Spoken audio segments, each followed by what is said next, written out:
Okay guys, I found it before opening a page, and then I have to open all the pages. Like I opened like 6 pages right now. I think I can continue on those pages.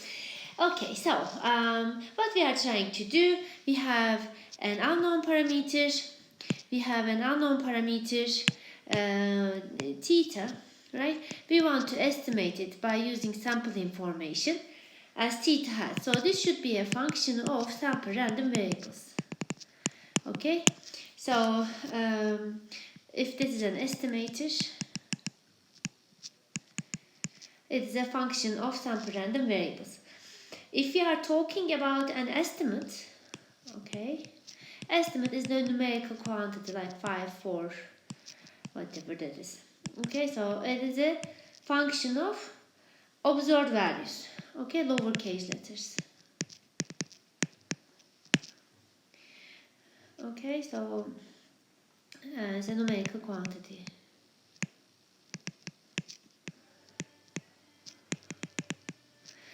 But this is a function of sample random variables.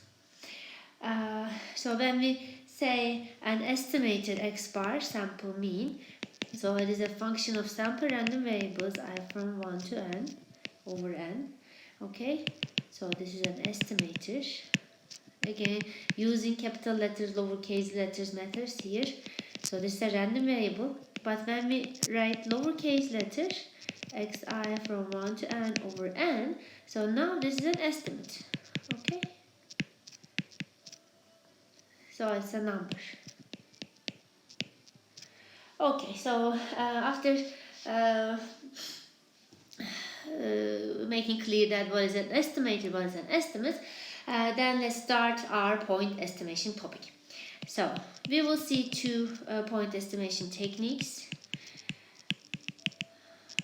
Okay, so point estimation. So we have 2 options. Actually, we have more, but in this course we will only see 2 of them. These are the basic ones and still very well known and popular methods. The first one is method of moments estimation.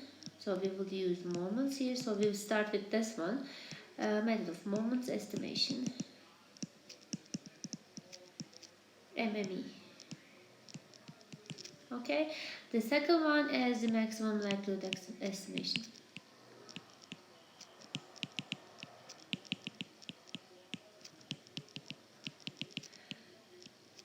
Method of maximum likelihood estimation, MLE. Okay, so we will see with this a lot. Okay, so let's start with method of moment estimation, MME technique.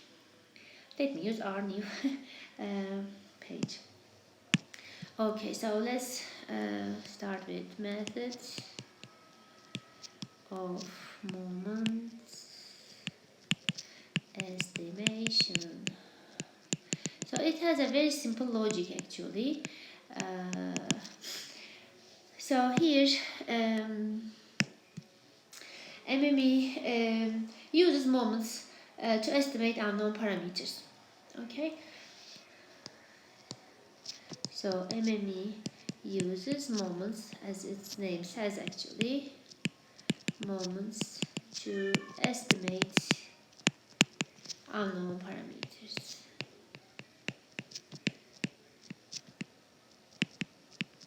Okay, so the main idea in this estimation technique is so when we have a sample mean, what the law of large number tells us, when we have a sample mean, when we have enough sample sizes, our sample mean converges to population mean. Sample mean is an observed moment, and mu is the population moment. So sample moment converges to population moment when we have enough sample sizes. So basic logic of the method of moment estimation is that one. So this moments converges to population moments when we have enough large sample sizes. So assuming that we have a large enough sample size, which is more than 30 in statistical applications, then our sample moment will be very close to the population moment. So by equating the sample moments to the population moments and solving, in the population moments we have unknown parameters. Population moments are the functions of population moments. If you remember the formulas for the mean, variance, skewness, kurtosis, they are all functions of unknown parameters. Then we can solve those equations, several equations, for unknown parameters, and then we can find how can we estimate those by using sample information. So this is the main logic. Okay, so sample moments are very close to the population moments when we have large enough sample size. So by equating sample moments to population moments and then solving for unknown parameters, these equations, so we will get the method of moment estimators. Okay, so the main idea is that one. So basically the moments are functions of parameters, and by equating population moments to sample moments. Sample moments consist of the statistics actually, estimators of the parameters can be obtained. And for large sample sizes,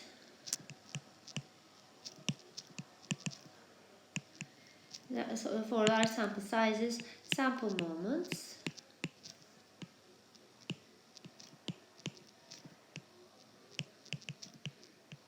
approach to population moments.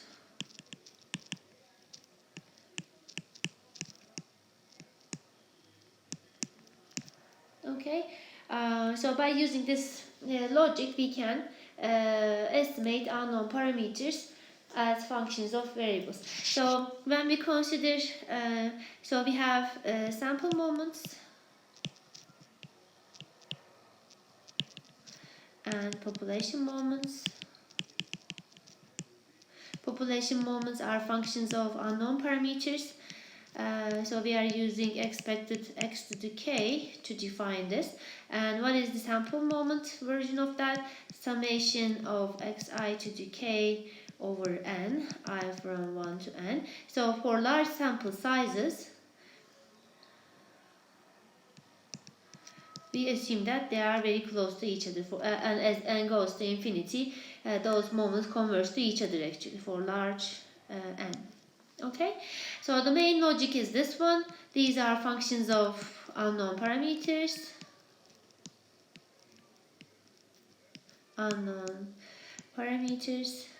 and these are statistics. So we can find unknown parameters as a function of statistics. Okay, so here let's assume that we have a random sample again. Be a random sample from a population with PDF or PMF f of x, and let's say we have m unknown parameters, whatever that is. Usually we will have 1 or 2 in this course. Okay, so let's see the MME procedure.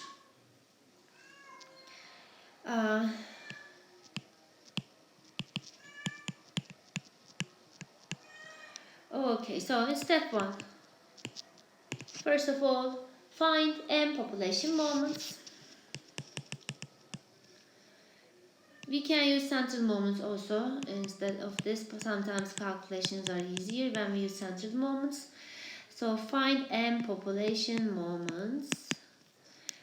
We use mu I notation for that one. Mu I from 1 to m. Mu I prime for population moment, which contains these unknown parameters. Okay, the first one is this one. And then step 2, find corresponding sample moments.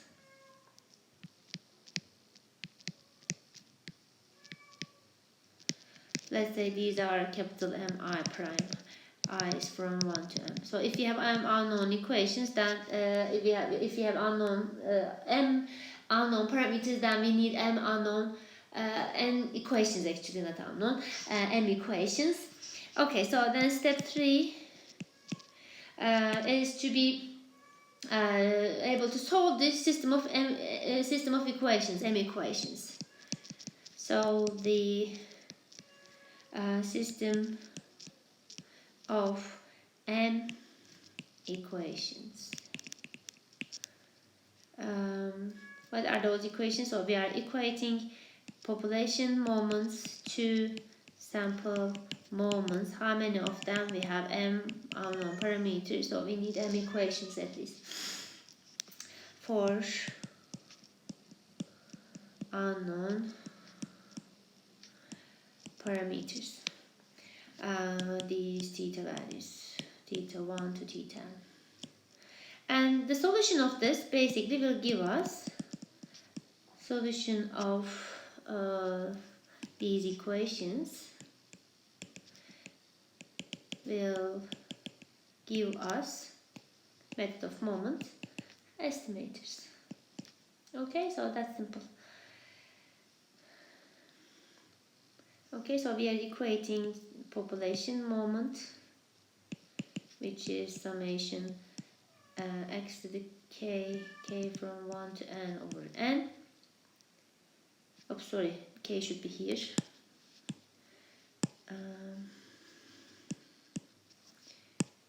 This is I to the k. Equate this to the population mean, which is expected x I to the k, and then solve for it. For example, like that, first moment is expected x. Equate this to sample moment, which is x bar. Then the second moment is expected x square. Equate this to m2, which is summation xi square over n, I from 1 to n. Okay, so instead of this, basically, we can also use the central moments. Mu2 equals x to the x minus mu whole square. This is the central moment. Equate this to, so there are primes, central sample moment, which is s square. With n, actually, here xi minus x bar whole square divided by n in the calculations. Okay, so these are the central moments, not the regular moments. So if you want, you can use also these. And from here, again, you can continue with the third moment, which is expected x cube, equated to sample moment, which is expected xi cube over n. Okay, so it goes like that. How many unknown parameters you have, then you have to have that much of equations. Okay, so continue until there are enough equations to solve for the unknown equations. So continue this until there are enough equations to solve for the unknown parameters. Okay, so then we will have theta 1. So usually MME, for the MME estimators, we are using tilde notation. Okay, in MLE we are using hat to represent the maximum likelihood estimators, tilde for the method of moment estimators. So these are functions of sample moments. So we will have M estimators, which are the functions of sample moments. Okay, so these are the MMEs of unknown parameters. Okay, so that's it. So let's look at very simple example, so you will see how easy to get the results. It's important to know the logic. Logic is very simple. When we have large enough sample size, sample moments very close to population moments, and we know that population moments are functions of unknown parameters, then using those will give us solution for the unknown parameters. Okay, so let's look at an example. Let's say we have a random sample from exponential IID random variables from exponential theta, where theta is greater than 0. We know the range, this is the parameter space, and we know that it is unknown. Then how can we estimate it? By using method of moment estimation. Find MME of theta. So this is the question. So step 1, you don't have to write the steps all the time actually. So the first moment expectation of x for exponential is theta. I am usually using this form of the exponential PDF. F of x theta equals 1 over theta e to the minus x over theta, x greater than 0 to theta greater than 0. I'm using this form, okay? I'm not writing theta times e to the x theta. I'm using this form of the exponential PDF. So after getting the first moment, then second step is obtaining the sample moment, which is x bar, and step 3 tells me that equate the population moment to sample moment, equate theta to x bar. So this is the solution. Then put a tilde here, and this is the MME of theta. Okay, so for exponential theta, I can use sample mean to represent population parameters. So this is how easy to get the result. Okay, so let's look at another example.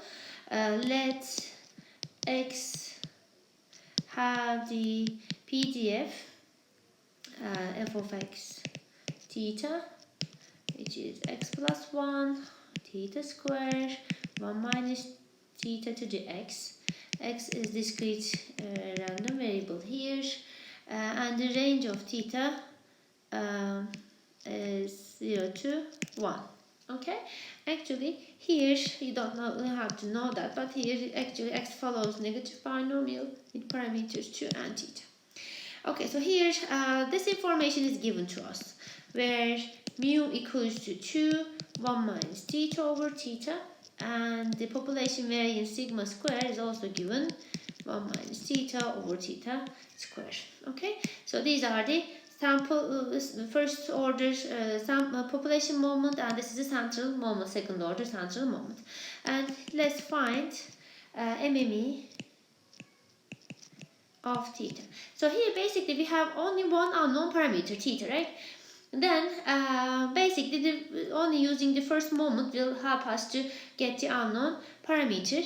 So mu 1 actually equals given as mu here, equated to x bar. What is this? It is given as 2 times 1 over theta, theta equated to x bar, and so for theta, okay, then theta equals to 2 over 2 plus x bar. Put a theta, so this will be the method of moment estimator of theta. So when we have theta, so when we have a sample from this distribution, then instead of theta, I can use this estimator. Okay, find x bar. So actually this tells us we don't always use x bar sample mean to represent unknown parameter theta. It can be a function of x bar, or it can be anything actually. For if you have a sample from negative binomial, to be able to represent the unknown parameter theta, we don't use x bar directly. We are using 2 over 2 plus x bar here. Okay.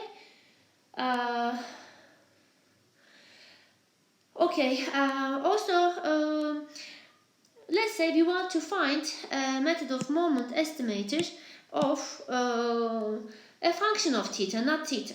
So let's say here find also method of moment estimator of e to the theta.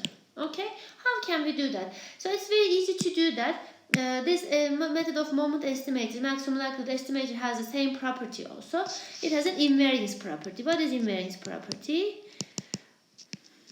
It makes our life easier because if we know the method of moment estimator theta hat of theta, let's say if this is the method of moment estimator of theta, then MME of any function of theta is g theta tilde. We only need to change our theta to theta tilde.